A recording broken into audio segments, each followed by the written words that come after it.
ଛୋଟ ଛୋଟ ପିଲାମାନଙ୍କ ମନରେ ଆନନ୍ଦ ଭରିଦେବା ପାଇଁ ପ୍ରତିବର୍ଷ ଭଳି ଚଳିତ ବର୍ଷ ଚୌଦ୍ୱାର ଓଟିଏମ୍ ହାଇସ୍କୁଲର ବାର୍ଷିକ ଉତ୍ସବ ଆନନ୍ଦିକ 2026 ସ୍କୁଲ ପରିସରରେ ମହାସମାରୋହରେ ଅନୁଷ୍ଠିତ ହୋଇଯାଇଛି।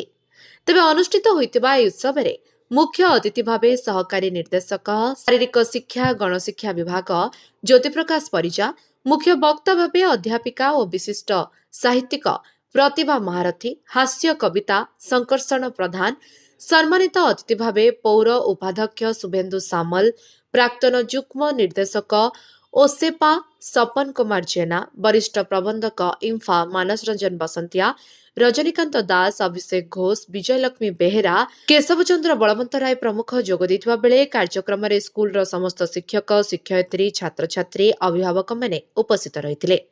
ଏଥିରେ ପିଲାମାନଙ୍କ ଭବିଷ୍ୟତ କିଭଳି ଗଢ଼ାଯାଇପାରିବ ସେ ବିଷୟରେ ଆଲୋଚନା କରାଯାଇଥିଲା।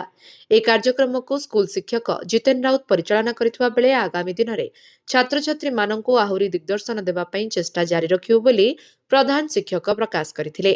Bureau report, live life Odia.